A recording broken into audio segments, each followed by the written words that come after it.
இன்றைக்கி 1/2 கிலோ பீஃபை வச்சு, இது 1/2 கிலோ இல்லை, இது 600 கிராம். கொஞ்சமாக கொழுப்பு கொஞ்சமாக எடுத்திருக்கேன். அப்போ தான் அந்த beef roast, mutton beef masala roast வைக்கிறதுக்கு ரொம்ப டேஸ்ட்டாக இருக்கும். இந்த மாதிரி எடுத்திருக்கேன். அதை மேரினேட் பண்ணுவோம். நல்லா கழுவி எடுத்தாச்சு. காஷ்மீரி மிளகாய் பொடி 1 டீஸ்பூன் போட்டு, garam masala 1/2 teaspoon, black pepper powder 1/2 teaspoon, இஞ்சி பூண்டு 2 டீஸ்பூன்,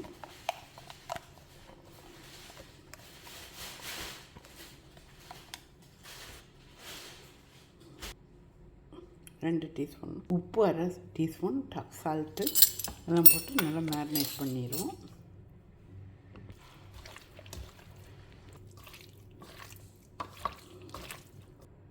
ஒரு 15 மினிட் அப்படி இருக்கட்டும். அதை ப்ரெஷர் குக்கரில் போடுவோம். 1 கப்பு தண்ணி,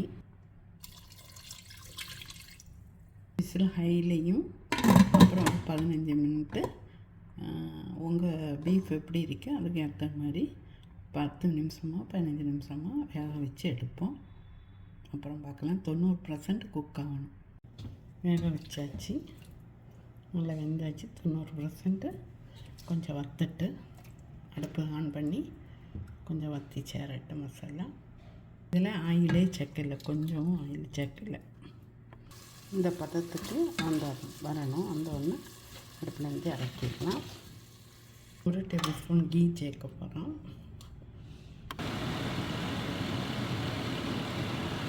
2 உள்ளி,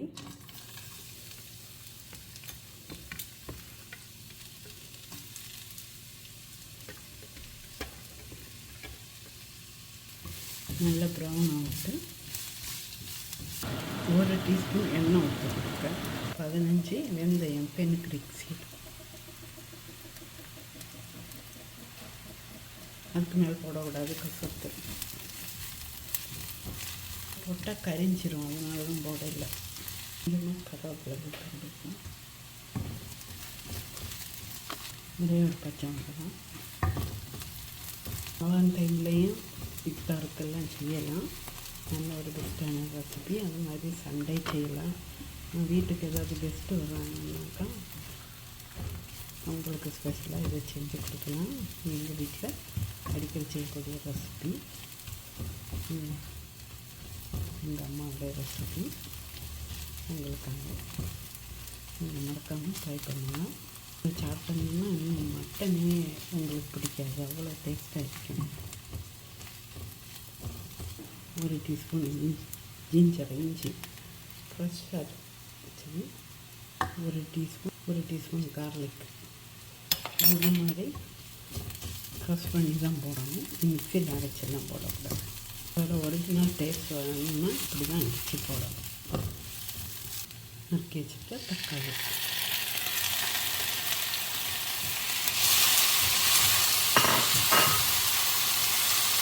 ஒரு பெரிய தக்காளி போட்டிருக்கேன். நல்லா பழகிட்டு, பழமாக ரொம்ப புளி பிடிக்கக்கூடாது, கொஞ்சம் டேஸ்டான தக்காளியாக போடணும். தக்காளி குழையிட்டு போடுவோம். 1/2 teaspoon Kashmiri chilli, 1 teaspoon tomato powder, 1 teaspoon coriander powder,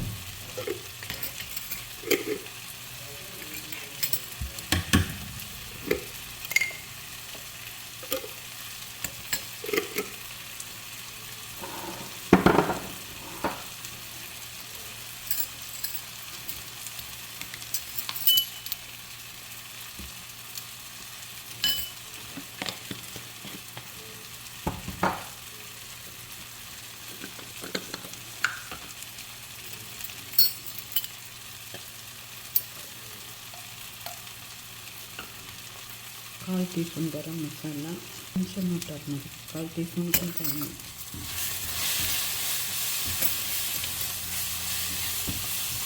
கொஞ்சமாக சூடு பண்ணி,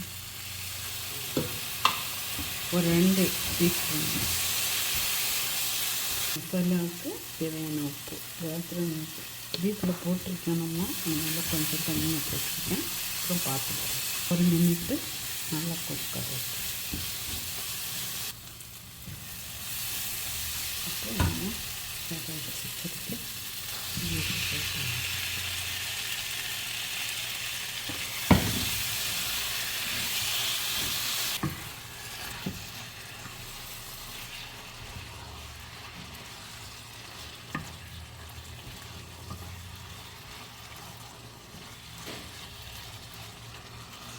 எடுத்து வச்சுருக்கேன். கருவேப்பிலை போடணும், கொஞ்சம் நெல்லிக்காய்,